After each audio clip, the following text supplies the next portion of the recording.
Hello, welcome to adviser. आज हम लोग दोबारा एनसीईआरटी सीरीज में आ रहे हैं जिसमें चैप्टर नंबर 2 को इन अ वेरी शॉर्ट हम लोग समझने की कोशिश करेंगे।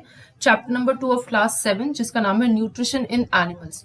तो न्यूट्रिशन इन एनिमल्स में आपको पता है कि जो एनिमल न्यूट्रिशन होता है वो 3 चीजों पे काम करता है। पहला है न्यूट्रिएंट का रिक्वायरमेंट, यानी कौन से न्यूट्रिएंट हैं जिनकी जरूरत है, जैसे कि आपके कार्बोहाइड्रेट हो गए, आपके प्रोटीन हो गए और फैट हो गए।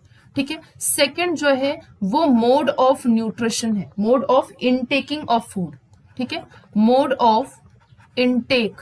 ठीक है, मोड क्या है उसका इनटेक का, तो न्यूट्रिएंट रिक्वायरमेंट क्या है, कार्बोहाइड्रेट है, फैट है और आपका प्रोटीन है। ठीक है, मोड ऑफ इनटेक क्या है, वो जैसे स्नेक में पाइथन जो है स्वेलो कर लेते हैं, या फिर जो हाउस फ्लाई है वो साइफनिंग करते हैं, या फिर जैसे हनी बीज और जो आपके हमिंग बर्ड हैं वो सकिंग कर रहे हैं, लाइक मॉस्किटो, लाइक लाइस, वो सक कर रहे हैं। तो ये किस तरीके का उनका है, या फिर ह्यूमन की तरह इंजेक्शन कर रहे हैं।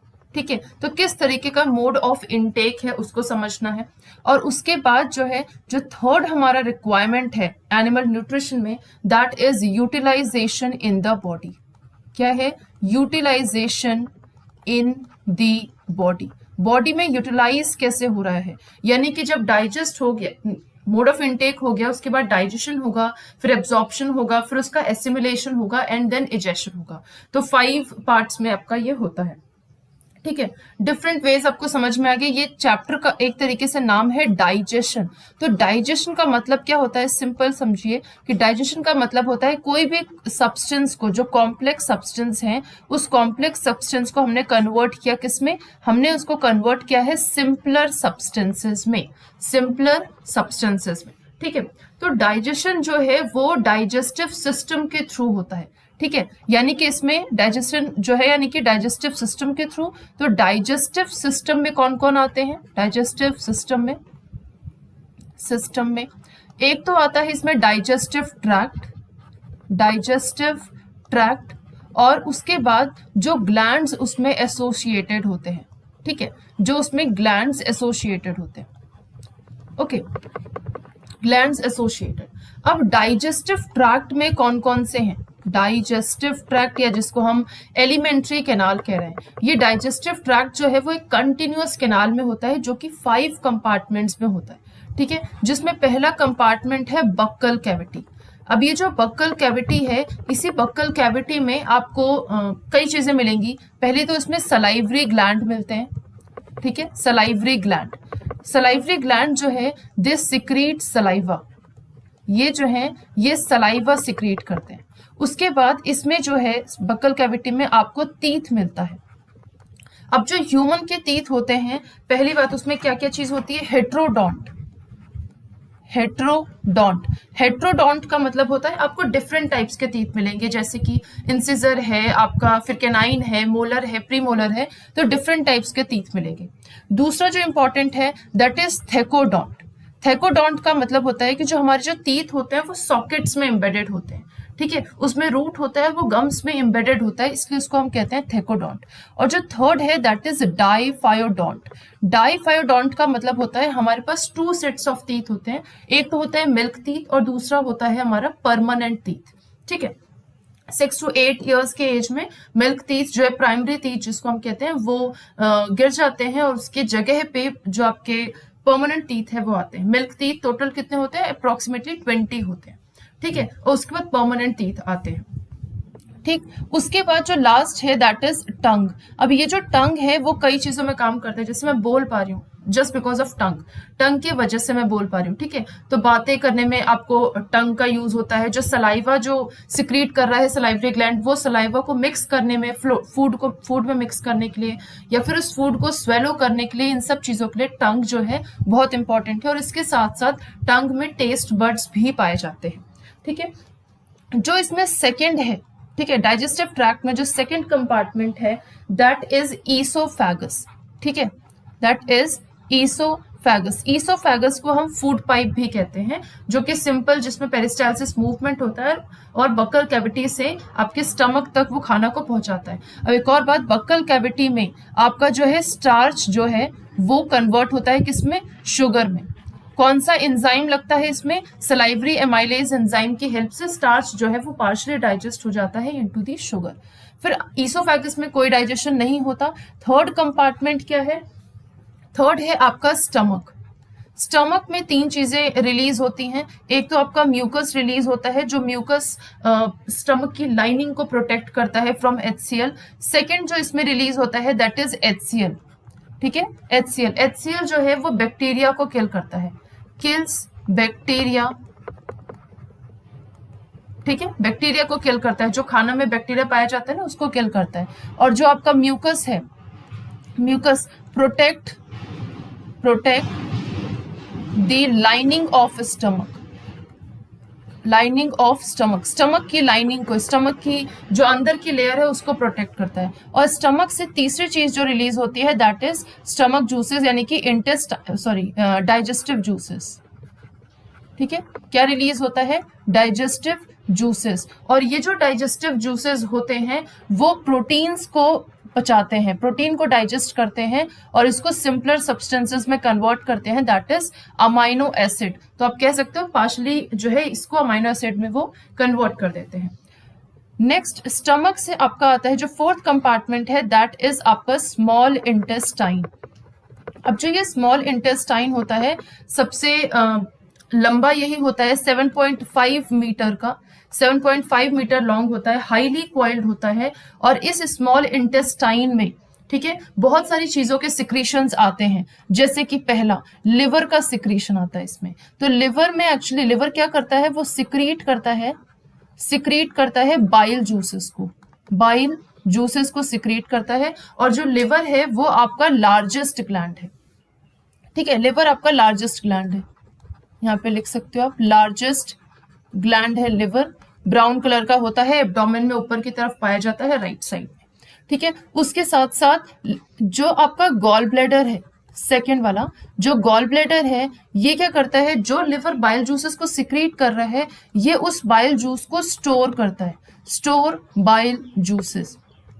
अब ये बाइल जूसेस एक्चुअली क्या काम कर रहे हैं? ये बाइल जूसेस जो हैं फैट को डाइजेस्ट कर रहे हैं और इसको कन्वर्ट कर रहे हैं glycerol plus fatty acid, glycerol को फैट को ग्लिसरॉल और फैटी एसिड में कन्वर्ट कर रहे हैं बाइल जूसेस। बेसिकली ये क्या कर रहे हैं? इमल्जिफिकेशन ऑफ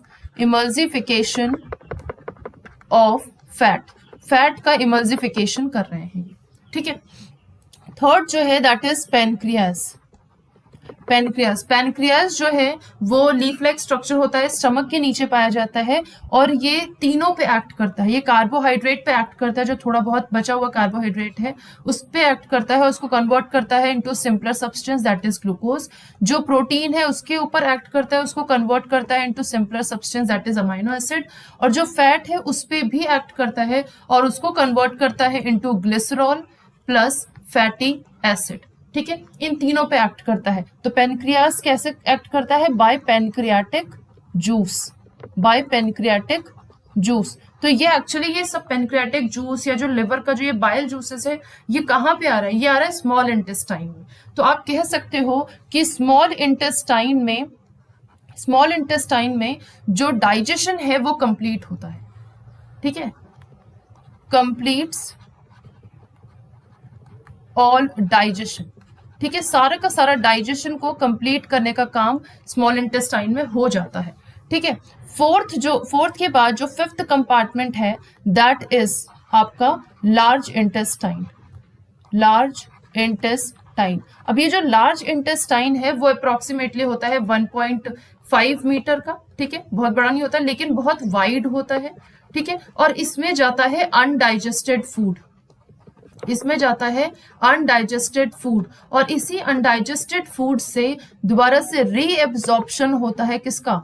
रीएब्जॉर्प्शन ऑफ वाटर और कुछ सॉल्ट्स का रीएब्जॉर्प्शन होता है, ठीक है, वाटर और सॉल्ट का रीएब्जॉर्प्शन होता है लार्ज इंटेस्टाइन से। और उसके बाद जो बचा हुआ अनडाइजेस्टेड पार्ट है या अनएब्जॉर्ब्ड पार्ट है वो कहाँ चला जाता है? वो चला जाता है रेक्टम में स्टोर होता है और उसके बाद एनस से उसका इजेशन हो जाता है, ठीक है, एनस से वो जो अनडाइजेस्टेड पार्ट है फूड का वो बाहर निकल जाता है, इजेक्ट हो जाता है, ठीक है, तो ये सारी चीजें हमने पढ़ी थी डाइजेशन में।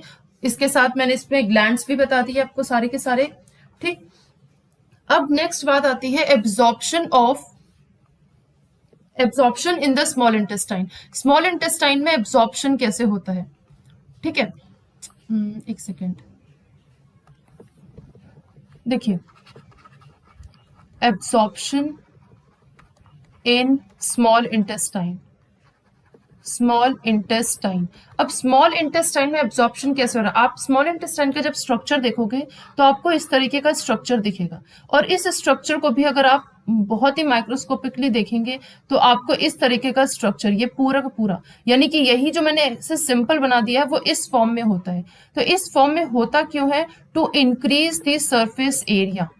ठीक है, सरफेस एरिया को इंक्रीज करने के लिए, तो जितना ज्यादा सरफेस एरिया होगा उतना ज्यादा एब्जॉर्प्शन हो पाएगा। ठीक है, उतना ज्यादा एब्जॉर्प्शन हो पाएगा।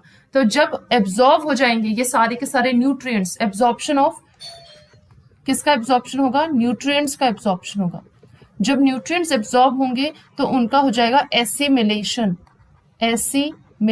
एसिमिलेशन का मतलब क्या होता है? जो कार्बोहाइड्रेट है जो ग्लूकोज में कन्वर्ट हो गया है, अब इस ग्लूकोज में ऑक्सीजन की प्रेजेंस में वो कन्वर्ट होगा किसमें? कार्बन डाइऑक्साइड में, वाटर में और एनर्जी में। और फिर ये एनर्जी जो है हमें जहां भी यूज करना है हम इस एनर्जी को यूज करेंगे। तो इस तरीके से एब्जॉर्प्शन और एसिमिलेशन हो जाता है बाय विलाय। तो ये जो स्ट्रक्चर है इसको हम क्या कहते हैं? विलाय कहते हैं। ठीक है, अब ग्रास ईटिंग एनिमल के बारे में भी हमने इस चैप्टर में पढ़ा था। तो आपको पता है कि जो कैटल होते हैं, ठीक है, उनको हम लोग क्या कहते हैं? रूमिनेंट्स कहते हैं। रूमिनेंट्स क्यों कहते हैं रूमिनेंट्स? क्योंकि इनके पास स्टमक से पहले रूमेन प्रेजेंट होता है, और इस रूमेन में कुछ बैक्टीरिया होते हैं, और ये जो बैक्टीरिया होता है इनके पास एक एंजाइम होता है, दैट इज सेलुलेज एंजाइम। ठीक है, ये जो सेलुलेज एंजाइम है ये सेलुलोज एंजाइम को जो है ब्रेक डाउन करता है, सेलुलोज एंजाइम का ब्रेक डाउन करता है, और फिर कैटल उसको दोबारा से इन स्मॉल लम्प्स, ठीक है, इन सेलुलोज को स्मॉल लम्प्स में लेके आते हैं, स्मॉल लम्प्स में दोबारा से वो माउथ में लेते हैं और उसको दोबारा से चीव करते हैं, और फिर नॉर्मल डाइजेशन होगा। इसी तरीके से जो आपके हॉर्सेस होते हैं या फिर जो आपके रैबिट्स होते हैं, रैबिट्स के पास जो ईसोफेगस है और उसके बाद जो स्टमक है, इन दोनों के बीच में एक चीज प्रेजेंट होती है, एक तरीके से स्वेलिंग होती है जिसको हम लोग कहते हैं सीकम। और इस सीकम का भी वही काम है जो रूमिनेंट में रूमेन का काम है। इसके अंदर भी वो बैक्टीरियाज प्रेजेंट होंगे, सेलुलेज एंजाइम होगा जो सेलुलोज को डिग्रेड करेगा। ठीक है, और इसी तरीके से उन्होंने एक अमीबा के बारे में बताया था। अमीबा क्या होता है? उसका कोई शेप या साइज नहीं होता, वो जो है अपने सूडोपोडिया से जिसको हम कहते हैं फॉल्स फीट, इस सूडोपोडिया की हेल्प से वो जो है एक फूड वैक्यूल बनाता है। ठीक है, फूड वैक्यूल बनाता है, और उस फूड वैक्यूल को फिर अपने जूसेस के थ्रू, यानी कि डाइजेस्टिव जूसेस के थ्रू उसको डाइजेस्ट कर लेता है और उसको एब्जॉर्व कर लेता है। ठीक है, उसको फिर एसिमुलेट कर देता है अपने यूज करने के लिए। तो इस तरीके से आपका ये पूरा का पूरा chapter in a very short form convert होता है। Okay, thank you.